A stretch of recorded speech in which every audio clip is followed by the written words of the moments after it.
ስማ ባገኝ ጭንቅላተን በጥይት ነው መፈረከሰው አለኝ የባህር በር ያስፈልጋል ብለ አቋም አለ የባህር በር ጥያቄ የኢትዮጵያ ህዝብ ጥያቄ ነው በ40 ዓመት ቆይታ የጥበብ ቆይታ ቸር ሰው ጄኔሬሱ ነበር ተቃል ቁጠባን ለኢትዮጵያ ህዝብ እንደ ባህል አድርጎ እንዲወስደው ውጭ ሀገር መኖር እንደማልችል ገባኝ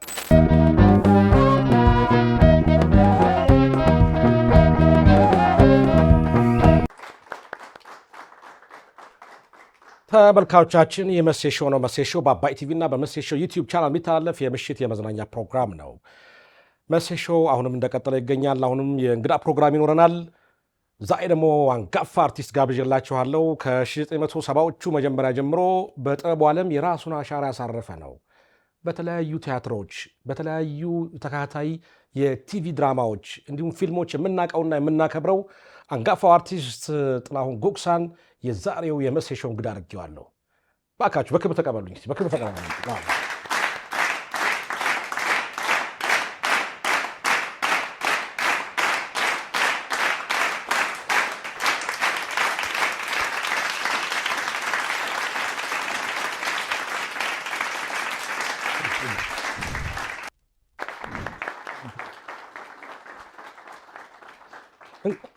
ጥሬ እንኳን ደህና መጣህ እንኳን ደህና ቆየኝ መሴ ጥሬና ክብረ እዚህ የመሴሾ እንግዳ ስለሆነ በጣም አመሰግናለሁ እኔም አመሰግናለሁ አዎ ኧረ ለጥሬ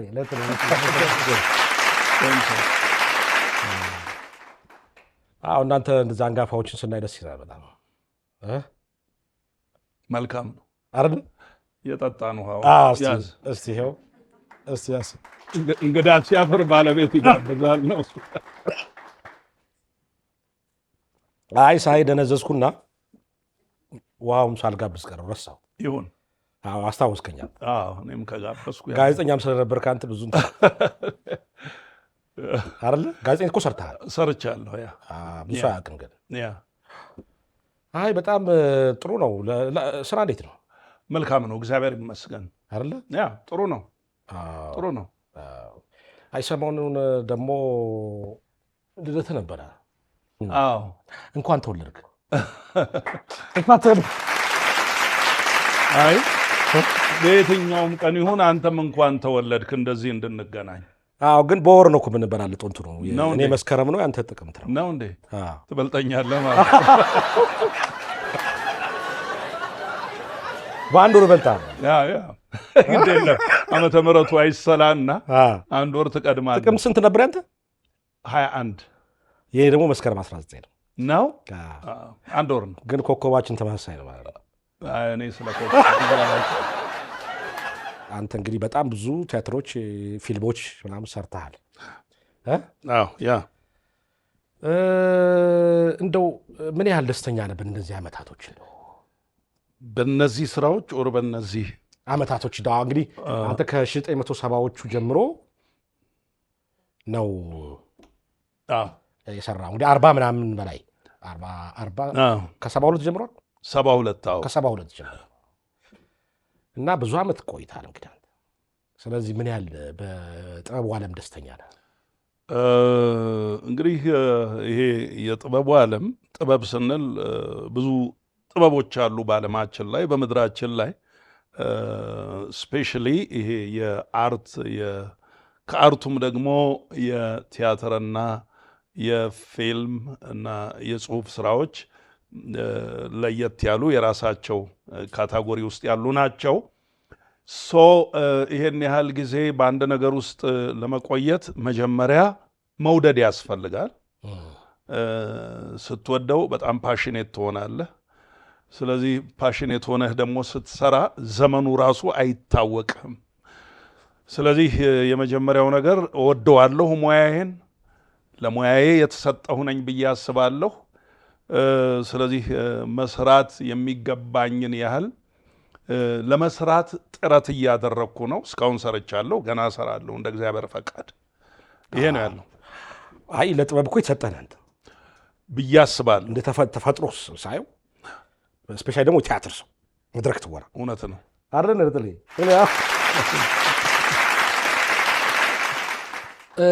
ጥሌ እንደው አንተን ሁል ጊዜ ሳስብ የባህር በር ጉዳይ ድቅን ይላል ፊቴ እና እንደውም ስለ ባህር በር የሚዳስስ ፊልም ሰርተ የሆነ ነገር አጋጥሞ ነበር መስለኝ። ምንድን ነበር ያጋጥመ? በባህር በር ላይ አንተ ጠንካራ አቋም እንዳለህ ብዙ ጊዜ በግንባር ቀደምነት ይታወቃልና ምንድን ነው? እንግዲህ ከብዙ ጥናቶች ጋር የተያያዘ ነው ይሄ። የመጀመሪያው ነገር ኢትዮጵያ ሀገራችን በጣም ትልቅ ሀገር፣ ፖፑሌሽን ሳይዛችን በጣም ትልቅ የሆነ እና የባህር በር ከሌላቸው አገራት አንዷ ናት። በዚህን ያህል የህዝብ ቁጥር ያለው የባህር በር የሌለው ሀገር የለም። የኢትዮጵያ ደግሞ የተለየ የሚያደርገው ከዛ በፊት የራሷ የሆኑ የባህር በሮች የነበራት ሀገር ናት። ሁለተኛ አሁን ደግሞ በሂደት ነገሮቹን እኔ ፊልሙን ለመስራት ስነሳሳ ኢትዮጵያ በከፍተኛ ደረጃ የውጭ ምንዛሪ የምታወጣው አንደኛ ለነዳጅ ግዢ ነው፣ ሁለተኛው ደግሞ ለወደብ ኪራይ ነው። ስለዚህ ይሄ ነገር ሊቃለል የሚችልበት መንገድ አለ ወይ የሚለውን ነገር ለማጥናት ሙከራ ሳደርግ ወደ ኢትዮጵያ ንግድ መርከብ ድርጅት ሄጄ ሰዎችን ኢንተርቪው አድርጌያለሁ። ከዚህ በፊት ደግሞ የባህርና ትራንስፖርት ባለስልጣን የሚባል ነበረ። እዛም ሄጄ ሰዎችን አነጋግሬያለሁ። እንደዚህ 1 3 4 በባህር ጉዳይ ላይ የሚሰሩ መስሪያ ቤቶች ነበሩ። ከዛ በኋላ ደግሞ በዓለም ላይ ያሉ የባህር በር ችግራቸውን የቀረፉ አገሮች የሚለውን ታሪክም እንደዚሁ ሪሰርች ለማድረግ ሞክሬያለሁ። ከዛ በኋላ ኢትዮጵያን የባህር በር ባለቤት ሊያደርጋት የሚችሉ ሀሳቦችን ይዤ መጣሁና እሱን በፊልም ደረጃ ሰራሁት። ግን ያው በወቅቱ አልተወደደም ፊልሙ። ስለዚህ ሌሎች ነገሮችን ይዞ መጣ፣ ሌሎች ችግሮችን። የመጀመሪያው ፊልሙ ማስታወቂያው እንዳይተላለፍ ተከለከለ በመንግስት መገናኛ ብዙሃን። ከዛ በኋላ ትንሽ ቆይቶ ሬዲዮ ፋና ነበረ። ያኔ ሬዲዮ ፋና ብቻ ነው፣ ቴሌቪዥኑ አልነበረውም። ሬዲዮ ፋና ላይም እንዳይተላለፍ ተደረገ። ቀስ እያለ አዳራሾችም ደህና አዳራሾችም እንደ ልብ ማግኘት አልተቻለም። ስለዚህ አንድ ቀን ወደ ቤቴ ሲሄድ ማታ ለ1 ሰዓት ምናምን ጉዳይ 12 ተኩል አካባቢ እዚህ ሳሊተ ምሕረት ጋር አንድ መኪና ተከትሎኝ መጣና ክላክስ አደረገልኝ እና ክላክስ አድርጎ መጣ። ካጠገቤ ቆመና መስታወቱን ዝቅ አድርጎ አናገረኝና ዶላር ምንዛር ይፈልገህ ነበረ አገኘህ እንዴ አለኝ። የምን ዶላር አልኩት። እኔ ጋር አለ አዘጋጅቼ እልሃለሁ አለኝ። አይ እኔ ዶላር አልፈልግም አልኩት። ከዛ በኋላ በቃ እዚህ መኖር እንደሌለብኝ ወሰንኩኝ። የተከታተሉ እንደሆነ አይነት ነገር እንደዛ አይነት ስሜት ሰጠኝ። ላይሆን ይችልም እንደሆነ አላውቅም። ለእኔ ግን ካለሁበት ነገር ጋር ተጨማመረና ይሄ ነገር ትንሽ እረፍት ነሳኝ። አንዳንዶች ደግሞ በስልክ እየደወሉ የሚናገሩም ሰዎች ነበሩ። አንድ ጊዜ አምፒር ፊልሙ ሲታይ አንዱ ደውሎ አናገረኝ እና ሲያናግሩኝ በጣም አድናቆታቸውን የሚገልጹ ሰዎች አሉ። አንዱ ግን ስማ ባገኝ ጭንቅላትህን በጥይት ነው የምፈረክሰው አለኝ። እንዴ በቃ ምን ለማን እናገራለሁ? ምን እላለሁ? ምንም ማለት አልችልም። ዝም አልኩኝ። ከዛ በኋላ በቃ ቤተሰብ ቀድሞ እንዲወጣ አደረግኩና እኔም ከሀገር ወጣሁ። 1 ዓመት አሜሪካን ሀገር ተቀመጥኩኝ። ከ1 ዓመት በኋላ ግን በቃ እኔ ውጭ ሀገር መኖር እንደማልችል ገባኝ። ብዙ ሞከርኩ፣ ብዙ እንትን አልኩ። እንደን በቃ አልቻልኩም። ተመለስኩ ከ1 ዓመት በኋላ።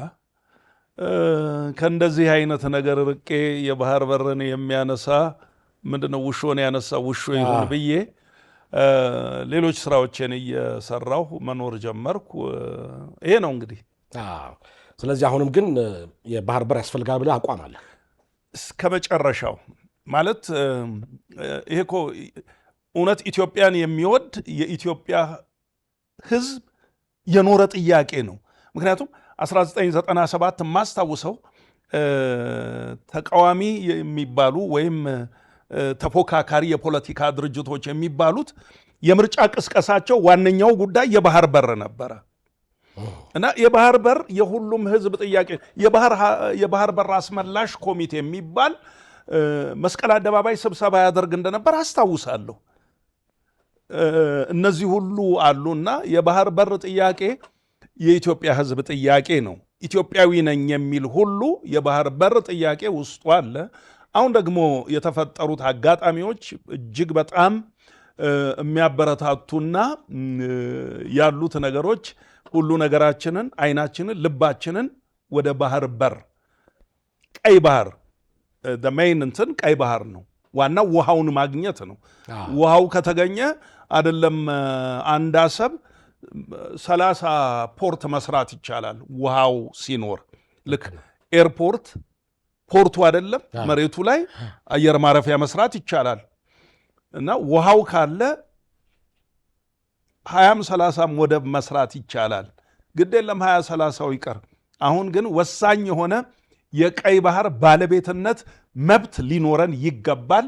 ከዛ በኋላ ወደባችንን ምን እንደምናደርግ እንግዲህ በሚሰጠን አቅጣጫ እየተከተል እንሄዳለን ማለት ነው።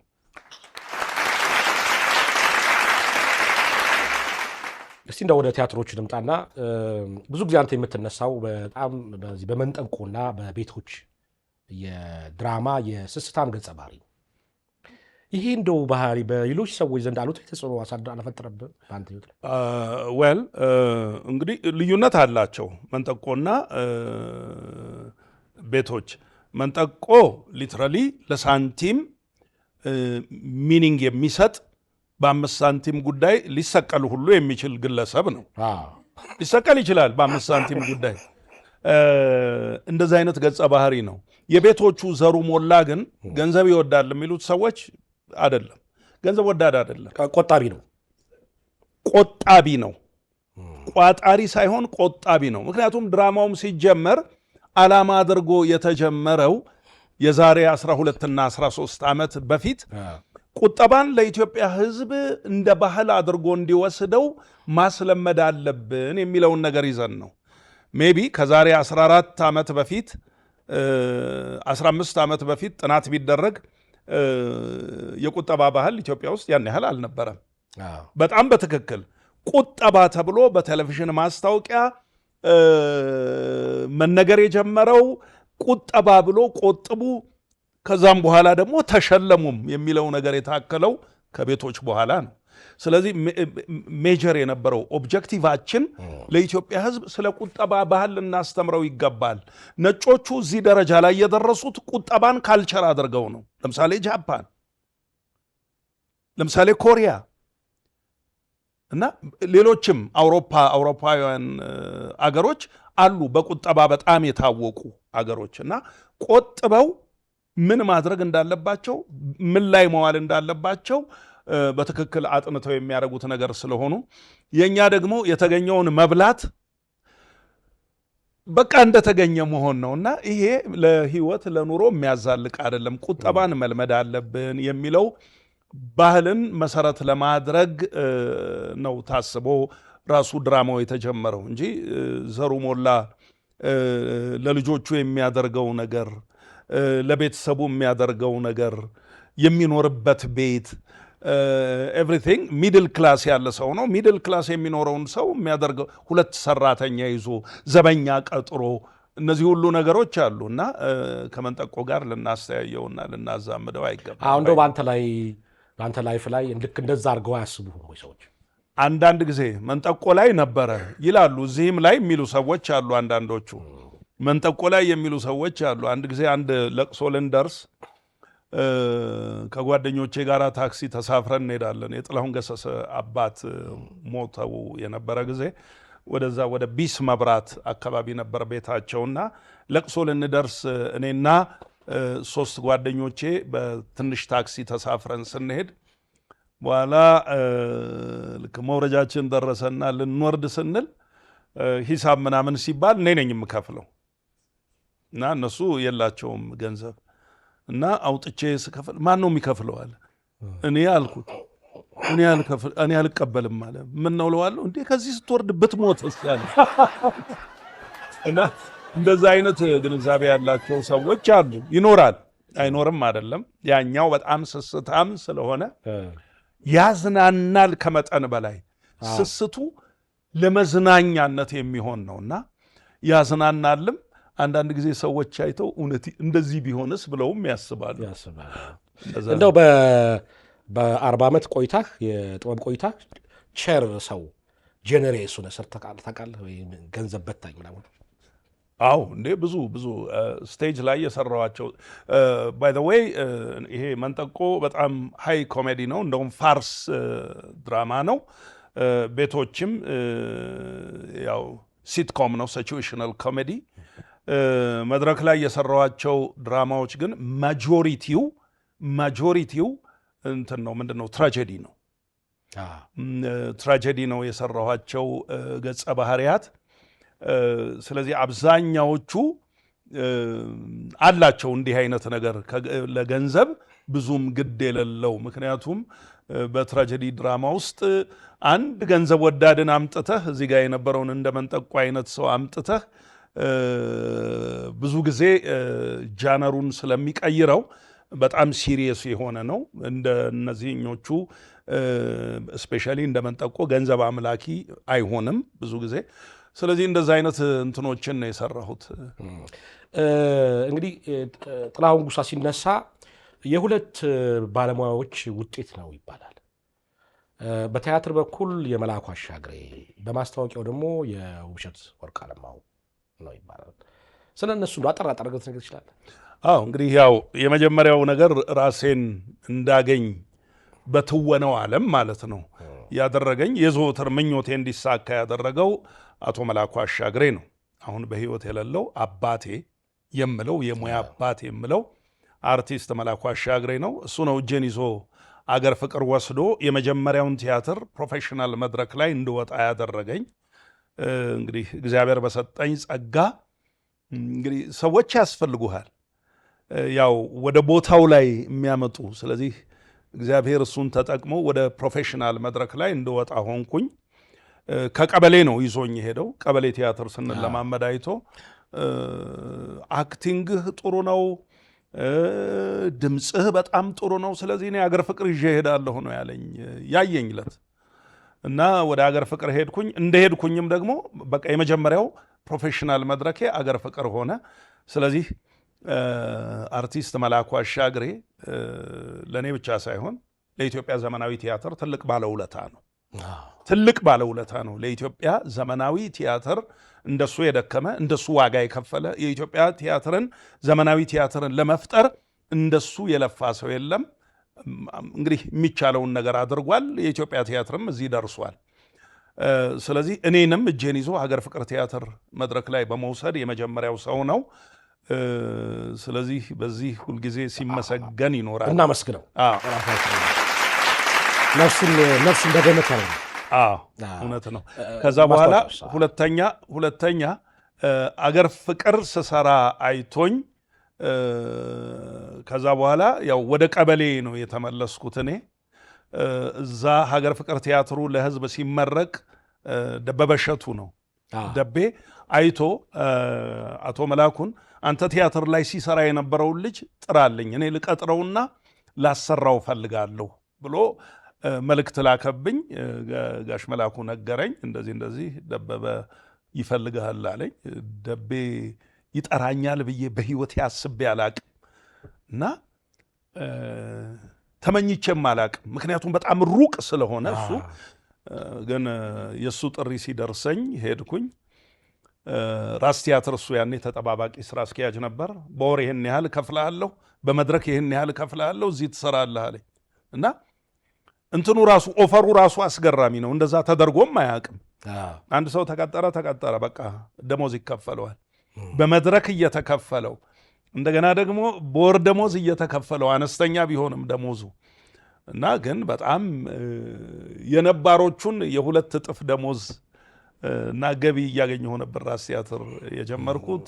ደቤም ያን ጊዜ ስትቀጠር 230 ብር ነበረው ሌሎቹ የሚያገኙት 230 ብር፣ እኔ ደግሞ 75 ብር በስቴጅ አገኛለሁ። ከዛ በላይ 300 ብር። አዎ ተጨማሪ 300 ብር ከነሱ በላይ። አዎ እንዲህ አይነት እድል ይገኛል። እና ጋሽ ግድን ከመላኩ ቀጥሎ ባለውለታ ነው ማለት ነው። በጣም ባለውለታዬ ነው። በጣም በቲያትር መድረክ ሁለቱ እና ብዙ ጊዜም ደግሞ እሱ የሚሰራቸውን ነገሮች እያየሁ በጣም ኢንፍሉዌንስ ያደርገኛል ደቤ።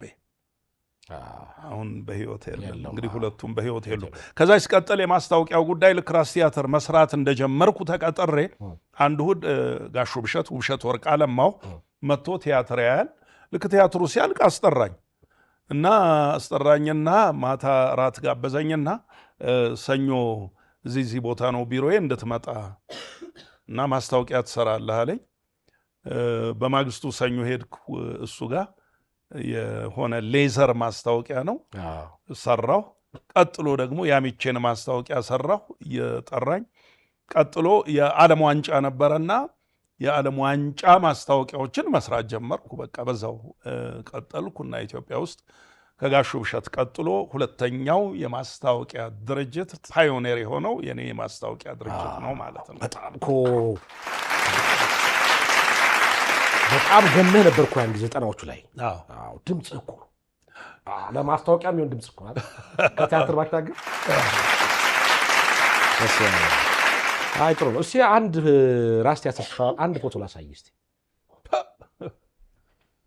የት ነው ይሄ? ስቴሪዮ ክለብ ፒያሳ፣ ምናልባት 1974 ላይ እሳት ተነስቶ ተቃጥሎ ነበረ ስቴሪዮ። በኋላ እንደ አዲስ ታድሶ ተሰርቶ ለራስ ቲያትር ተመልሷል። የራስ ቲያትር የትሬኒንግ ቦታ ነበር ይሄ እና ግን ያው ቢታደስም የበፊት ነገሩን ማግኘት አልቻለም እና እዛ ነው የተነሳሁት ይሄን ፎቶ። ራስ ቲያትርን እንደገባህ ነው ኦልሞስት አንድ 2 ዓመት እንደዚህ 2 ዓመት። ወጣቱ ጥላው አፍሮ ጺማሙ ምናምን ጥላው። አሁን እዚህ ላይ ማንሳት የፈለግኩት ያው ራስ ቲያትር እንግዲህ በጣም ብዙ አንጋፋ አርቲስቶችን ያፈራ ቲያትር ቤት ነው። እንዲሁ አይምሮ ውስጥ ሁልጊዜ የሚያቃጭል ምንድን ነው ራስ ቲያትር ሲነሳ? ራስ ቲያትር ጥሩ የፈጠራ ቦታ ነው። በሙዚቃውም ዘርፍ በቲያትሩም ዘርፍ። ነገር ግን ሁል ጊዜ የጥረት ምሳሌ ነው፣ የማደግ ምሳሌ ነው ራስ ቲያትር። ምንድን ነው አንደኛ ድምፃውያኖቹ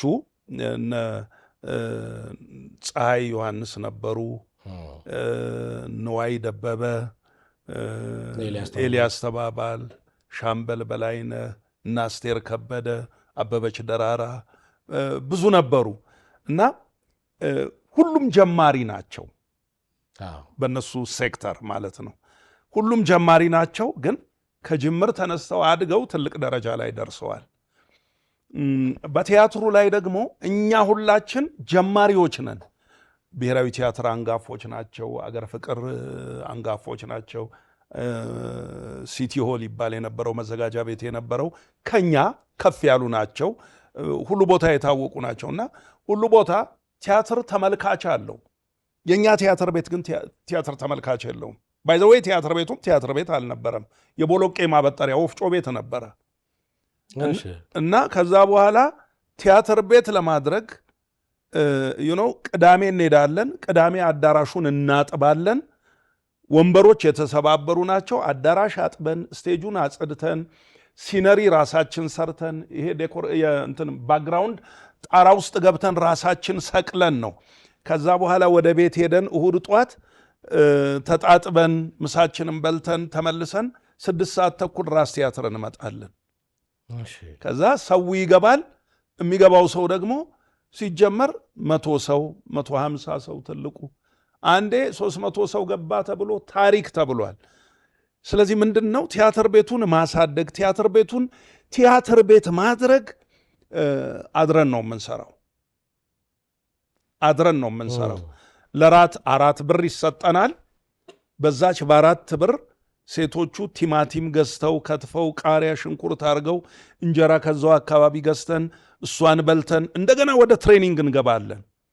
እንደዚህ የሆንን ሰርተን ቲያትር ቤቱን ቲያትር ቤት አደረግ ነው እና አንድ ወቅት ላይ እንደውም ከአራቱ ቲያትር ቤቶች በየዓመቱ ግምገማዎች ነበሩ፣ በገቢ በተመልካች ብዛት እና የመሳሰሉት እና አንድ የተወሰኑ ዓመታት ራስ ቲያትር ከባዶ ተነስቶ በተመልካች ብዛት በሚገባው ብቻ ሳይሆን ቦታ አጥቶ በሚመለሰው ተመልካች ብዛት በገቢ ከአራቱም ቲያትር ቤቶች አንደኛ የሆነባቸው ዓመታት በጣም ብዙ ነበሩ። ስለዚህ ቲያትር ቤቱ ብዙ አርቲስቶችን አውጥቷል፣ ብዙ አርቲስቶችን አፍርቷል። አርቲስቶቹ ደግሞ ለቲያትር ቤቱ ቲያትር ቤት እንዲሆን ዋጋ ከፍለናል። ቲያትሩ ላይ እነ ንጉሱ ዘውገ፣ ሙልጌታ ባልቻ፣ እነ አይን ዓለም ተስፋዬ አሁን ውጭ ሀገር ነው ያለችው፣ ሃና ተረፈ፣ ዓለም ፀሐይ በቀለ አሁን ብዙ ፊልሞችን ዳይሬክት እያደረገች ያለች ናት። ዓለም ፀሐይ በጣም ፕሮፌሽናል። እነ ታሪኩ ምትኩ፣ መሰለች ከበደ፣ እነ ሰለሞን ሉል ሰገድ፣ አብሮኝ ደግሞ የኖረ ደበሽ ተመስገን አብሮኝ ያደገ ጓደኛዬም ወንድሜም ደበሽ ተመስገን አለ። እነዚህ ሁሉ ሆነው ቲያትር ቤቱን ቲያትር ቤት አድርገናል ማለት ነው። ጥሩ ጥሌ፣ እንግዲህ በዚሁ ከ40 ዓመት በላይ በሆነ የጥበብ ዓለም ብዙ ስራዎች ሰርተሃል። ለአብራራው እንዴ ትችላለህ? ሰነዱ ይውጣ። በራስ ቲያትር ለ16 ዓመት አገልግለሃል። ትክክል ነው። ከ1973 እስከ 1989 ድረስ። ትክክል ነው። በዚህ የቲያትር ቤት ቆይታው የጋሽ ተስፋዬ አበበ ድርሰት የሆነው ቀዩ መነጽር፣ 4 ለአንድ፣ ትክክል፣ የቴዎድሮስ እንባ፣ 2 ክፍል ግብዣ፣ ትክክል፣ የሆቴሏ እመቤት፣ መንጠቆ፣ አሻራ፣ ስውር ሰይፍ፣ የመሃን ትሩፋት፣ የቁርጥ ቀን፣ መንገደኞች፣ የደም ባለሳምንት፣ የሰው ሁሉ መጥቀስ አይቻልም። ከዚያ በላይ እና ሌሎች ወደ 40 የሚጠጉ ስራዎችን በመሪ ተዋናይነት ለመድረክ አብቅቷል። የሰውን ደግሞ ከተዋናይ በተጨማሪ በዳይሬክተርነት አስተሳትፎበታል።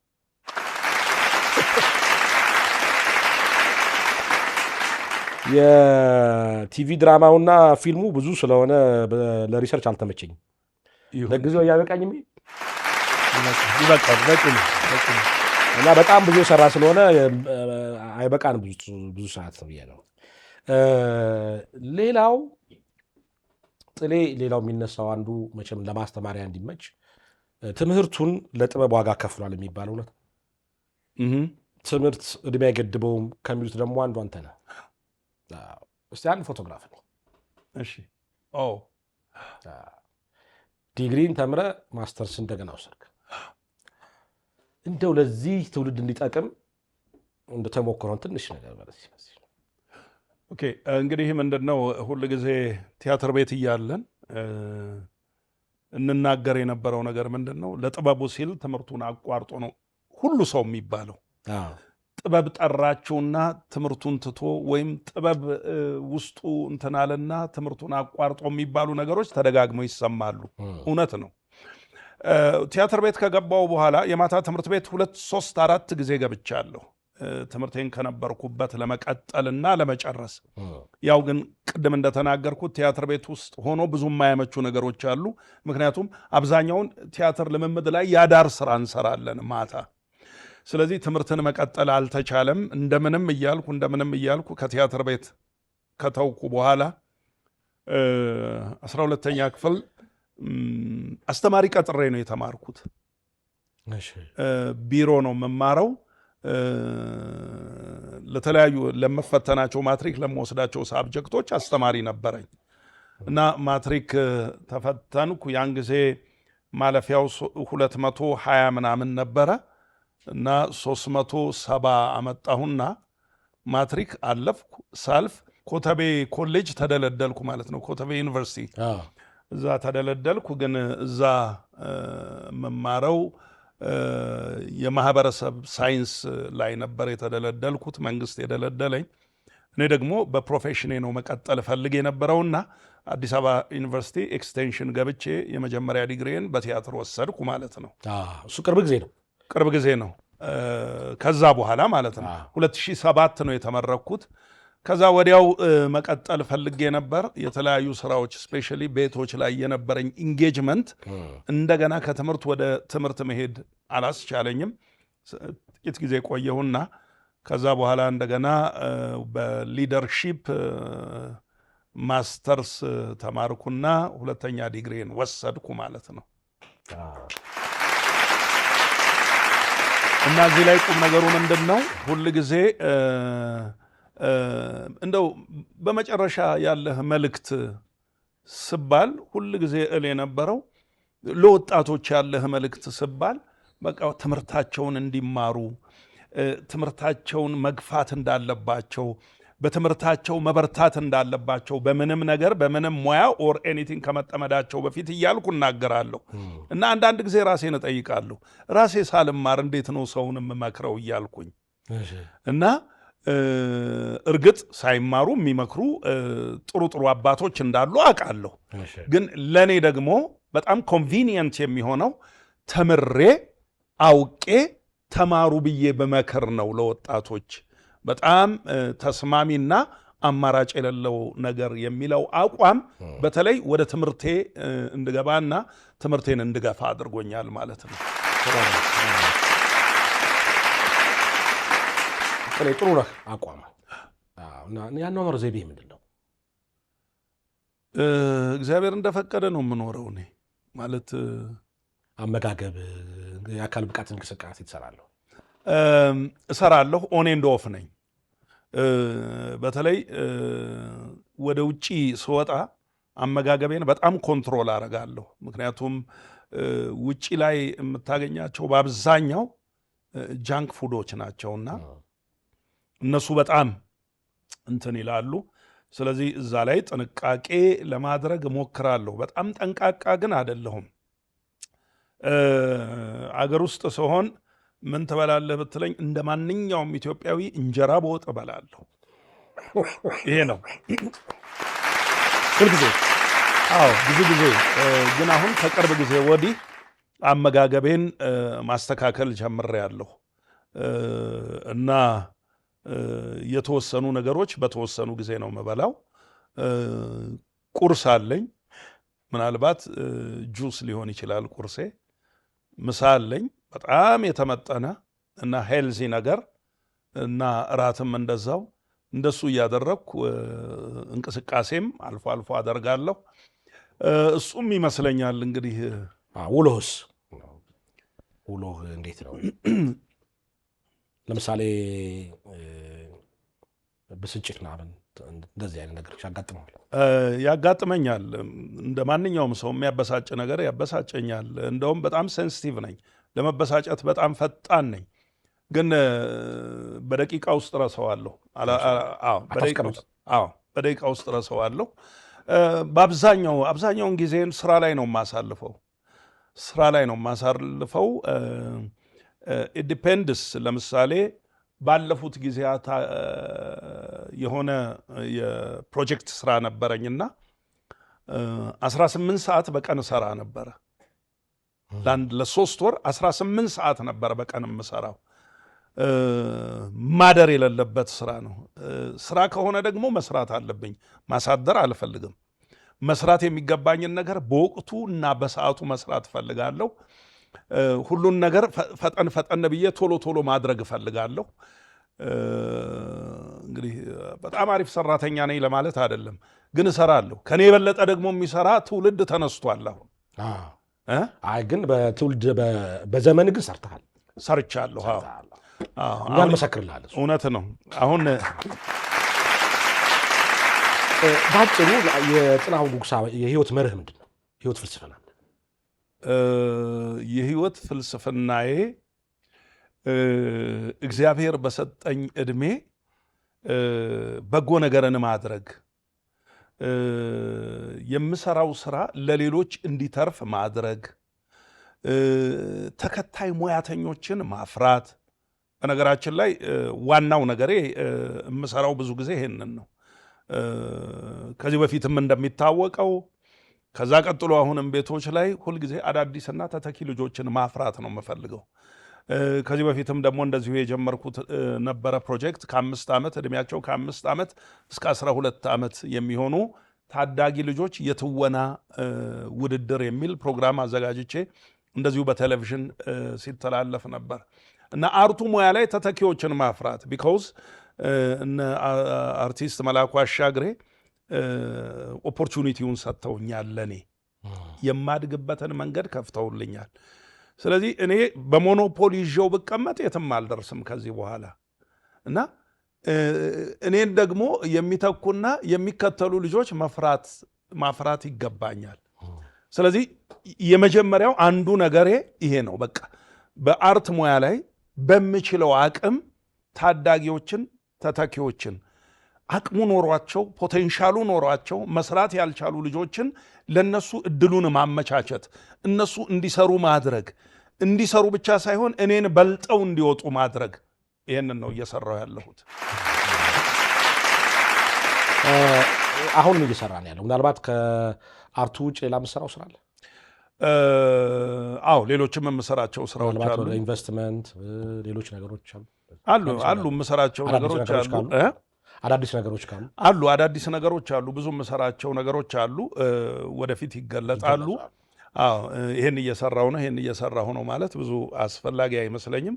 አርቱ ላይ ግን እየሰራሁ ነው። አርቱ ሌላ ሲሪያል ድራማ እየተሰራ ነው። አሁን ለምሳሌ 25 ክፍል ተቀርጾ አልቆ ኤዲት ተደርጎ እንደገና ደግሞ የ3ኛው ሲዝን ሲኖፕሲስ ተሰርቶ አሁን ወደ ስክሪፕት እየተቀየረ ያለ በጣም በከፍተኛ ቴክኖሎጂ ትልልቅ መሳሪያዎች ከውጭ ሀገር አስመጥተን እንደገና ደግሞ ስታንዳርዱም ጥሩ የሆነ ማለት የኛ ስራ አንደኛ ነው ለማለት አይደለም፣ እንደዛ አይነትም ሐሳብ የለኝም። ግን ተፎካካሪ የሆነ የአርት ስራ ነገር ግን ሲሪያል የሆነ ድራማ እየሰራን ነው። ከሙያው ጋር በተያያዘ ሌሎችም ነገሮች አሉን። እንደዚህ እሱን እየሰራ እንዲህ በጉልምስናው እድሜ እንግዲህ እንደዚህ ኤነርጀቲክ የሆነ ሰው ልታስተላልፈው መልዕክት ካለ እንግዲህ ምንድነው ያው ቅድም 18 ሰዓት ለ3 ወር ያህል ሰርቻለሁ ብያለሁ። እኔም 18 ሰዓት መስራትን ከዚህ ከአዲስ ትውልድ ነው የተማርኩት እና ምክንያቱም ይሄ ትውልድ 24 ሰዓትም እየሰራ አገር እያሳደገ አገርን እየቀየረ የአገርን ገጽታ እያሳመረ ኢትዮጵያን ትልቅ ለማድረግ እየተጋ ያለ ትውልድ ነው። ስለዚህ ሁላችን ይህንን አርአያ ልንከተል ይገባል። ብዙ ማሳያዎች አሉ። ሀገራችን ኢትዮጵያ እየተቀየረች ለመሆኑ እያደገች ለመሆኑ የደረሰችበትን ነገር። ስለዚህ ከሁሉ በላይ ለሀገራችን ሰላምን እመኛለሁ። ሰላምንና ፍቅርን፣ አንድነት እንዲኖረን እመኛለሁ። ይሄ እየተስተካከለ ስራዎቻችንን እየሰራን አገራችንን በጋራ እንድናሳድግ፣ አገራችንን በጋራ እንድናበለጽግ በዚህ አጋጣሚ ለመላው ኢትዮጵያ ሕዝብ ጥሪ ማቅረብ እወዳለሁ። አመሰግናለሁ። ያው ጥሪያችን አክብረ በድጋሚ ስለመጣ በጣም ነው የምናመሰግነው። በክብር ሸኙልኝ። Thank you.